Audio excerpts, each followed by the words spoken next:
नमस्कार। आज हम सुनने जा रहे हैं मुंशी प्रेमचंद जी द्वारा लिखित कथा विध्वंस। आइए शुरू करते हैं। जिला बनारस में बीरा नाम का एक गांव है। वहाँ एक विधवा वृद्धा संतानहीन गोंडिन रहती थी जिसका भुनगी नाम था। उसके पास एक धुर भी जमीन न थी और ना रहने का घर ही था। उसके जीवन का सहारा केवल एक भाड़ था।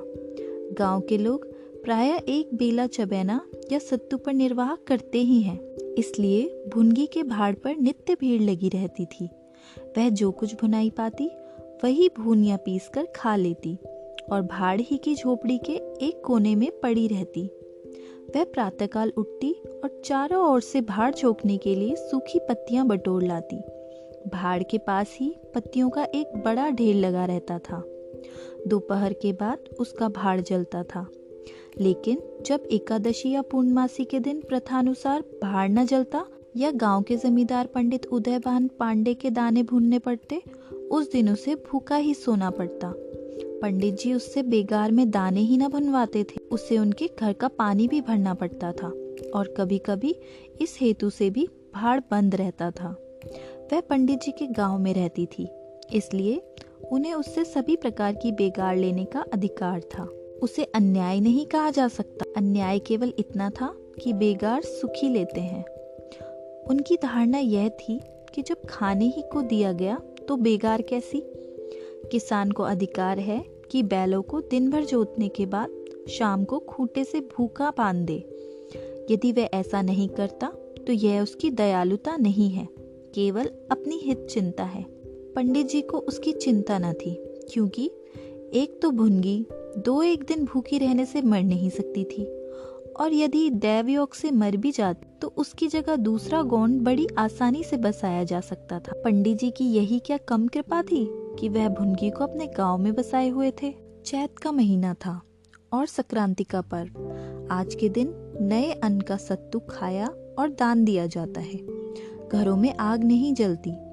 भुनगी का भाड़ आज बड़े जोरों पर था। उसके सामने एक मेला सा लगा हुआ था। सांस लेने का भी अवकाश न था। ग्राहकों की जल्दबाजी पर कभी कभी झुंझला पड़ती थी कि इतने में जमींदार साहब के यहाँ से दो बड़े बड़े टोकरे अनाज से भरे हुए आ पहुंचे और हुक्म हुआ कि अभी भून दे। भुनगी दोनों टोकरे देखकर सहम उठी। अभी दोपहर था, पर सूर्यास्त के पहले इतना अनाज भुनना असंभव था। घड़ी दो घड़ी और मिल जाते तो एक अठवारे के खाने भर को अनाज हाथ आता। दैव से इतना भी न देखा गया। इन यमदूतों को भेज दिया। अब पहर रात तक सेंत मेत में भाड़ जलना पड़ेगा। एक नैराश्य भाव से दोनों टोकरे ले लिए। चपरासी ने डांट कर कहा, देर न लगे, नहीं तो तुम जानोगी। भुनगी, यहीं बैठे रहो, जब भुन जाए तो लेकर जाना। किसी दूसरे के दाने छूऊं तो हाथ काट लेना। चपरासी, बैठने की हमें छुट्टी नहीं है, लेकिन तीसरे पहर तक दाना भुन जाए। चपरासी तो यह ताकीद देकर चलते बने और भुनगी अनाज भूनने लगी। लेकिन मन भर अनाज भूनना कोई हंसी तो थी नहीं। उस पर बीच बीच में भुनाई बंद करके भाड़ भी चौंकना पड़ता था। अतएव तीसरा पहर हो गया और आधा काम भी ना हुआ।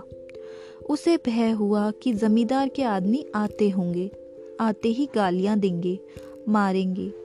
उसने और वेग से हाथ चलाना शुरू किया। रास्ते की ओर ताकती और बालू नांद में छोड़ती जाती, यहाँ तक कि बालू ठंडी हो गई, सेवड़े निकलने लगे। उसकी समझ में ना आता था क्या करे। न भुनते बनता था, न छोड़ते बनता था। सोचने लगी, कैसी विपत्ति है। पंडित जी कौन मेरी रोटियां चला देते हैं, कौन मेरे आंसू पोंछ देते हैं। अपना रक्त जलाती हूँ तब कहीं दाना मिलता है, लेकिन जब देखो खोपड़ी पर सवार रहते हैं। इसलिए ना कि उनकी 4 अंगुल धरती में मेरा निस्तार हो रहा है। क्या इतनी सी जमीन का इतना मोल है। ऐसे कितने ही टुकड़े गांव में बेकाम पड़े हैं। कितनी बकरियां उजाड़ पड़ी हुई हैं। वहां तो केसर नहीं उपजती, फिर मुझी पर क्यों यह आठों पहर धोस रहती है। कोई बात हुई और यह धमकी मिली कि भाड़ खोदकर फेंक दूंगा, उजाड़ दूंगा। मेरे सिर पर भी कोई होता तो क्या बौछारें सहनी पड़ती। वह इन्हीं कुत्सित विचारों में पड़ी हुई थी कि दोनों चपरासियों ने आकर कर्कश स्वर में कहा, क्यों री, दाने भुन गए? भुनगी ने निडर होकर कहा, भून तो रही हूँ, देखते नहीं हो? चपरासी, सारा दिन बीत गया और तुझसे इतना अनाज भी ना भुना गया। यह तू दाना भून रही है कि उसे चौपट कर रही है? यह तो बिल्कुल सेवड़े हैं, इनका सत्तू कैसे बनेगा? हमारा सत्यानाश कर दिया। देख तो आज महाराज तेरी क्या गति करते हैं। परिणाम यह हुआ कि उसी रात को भाड़ खोद फेंक डाला गया और वह अभागिनी विधवा निरावलंब हो गई। भुनगी को अब रोटियों का कोई सहारा न था। गांव वालों को भी भाड़ के विध्वंस हो जाने से बहुत कष्ट होने लगा। कितने ही घरों में दोपहर को दाना ही न मयस्सर होता। लोगों ने जाकर पंडित जी से कहा कि बुढ़िया को भाड़ जलाने की आज्ञा दे दीजिए, लेकिन पंडित जी ने कुछ ध्यान न दिया। वह अपना रौब न घटा सकते थे। बुढ़िया से उसके कुछ शुभचिंतकों ने अनुरोध किया कि जाकर किसी दूसरे गांव में क्यों नहीं बस जाती, लेकिन उसका हृदय इस प्रस्ताव को स्वीकार न करता था। इस गांव में उसने अपने अदिन के 50 वर्ष काटे थे।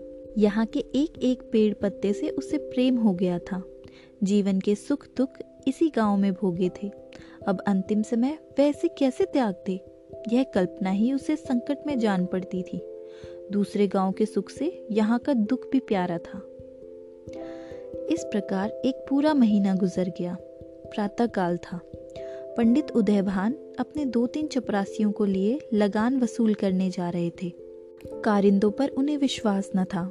नजराने में, डांड बांध में, रसूम में वह किसी अन्य व्यक्ति को शरीक न करते थे। बुढ़िया के भाड़ की ओर ताका तो बदन में आग सी लग गई। उसका पुनरुद्धार हो रहा था। बुढ़िया बड़े वेग से उस पर मिट्टी के लौंदे रख रही थी। कदाचित उसने कुछ रात रहते ही काम में हाथ लगा दिया था और सूर्योदय से पहले ही उसे समाप्त कर देना चाहती थी। उसे लेश मात्र भी शंका न थी कि मैं जमींदार के विरुद्ध कोई काम कर रही हूँ।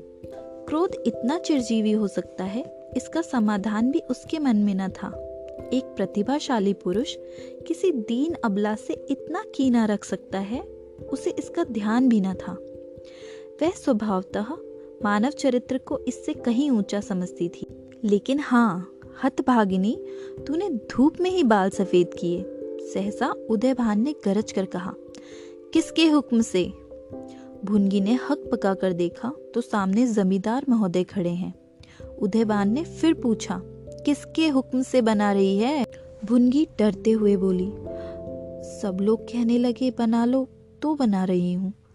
उदयभान, मैं अभी इसे फिर खुदवा डालूंगा। यह कह उन्होंने भाड़ में एक ठोकर मारी।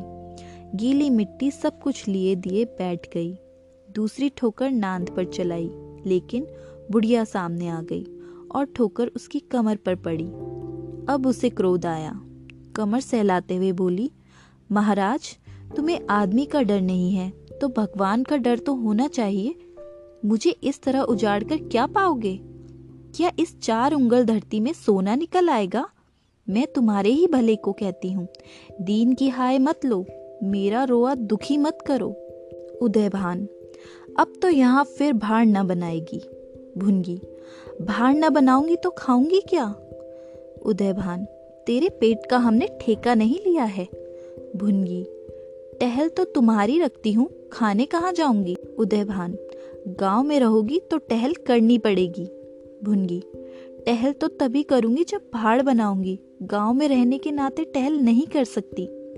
उदयभान, तो छोड़कर निकल जा। भुनगी, क्यों छोड़कर निकल जाऊं? 12 साल खेत जोतने से असामी काश्तकार हो जाता है। मैं तो इस झोपड़े में बूढ़ी हो गई। मेरे सास ससुर और उनके बाप दादे इसी झोपड़े में रहे। अब इसे यमराज को छोड़कर और मुझसे कोई नहीं ले सकता। उदयभान, अच्छा, तो अब कानून भी बिगाड़ने लगी। हाथ पैर पड़ती तो चाहे मैं रहने भी देता, लेकिन अब तुझे निकाल कर तभी दम लूंगा। चपरासियों से बोला, अभी जाकर उसके पत्तियों के ढेर में आग लगा दो, देखे कैसे भाड़ बनता है।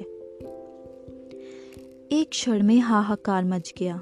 ज्वाला शिखर आकाश से बातें करने लगा। उसकी लपटें किसी उन्मत्त की भांति इधर उधर दौड़ने लगी। सारे गांव के लोग उस अग्नि पर्वत के चारों ओर जमा हो गए।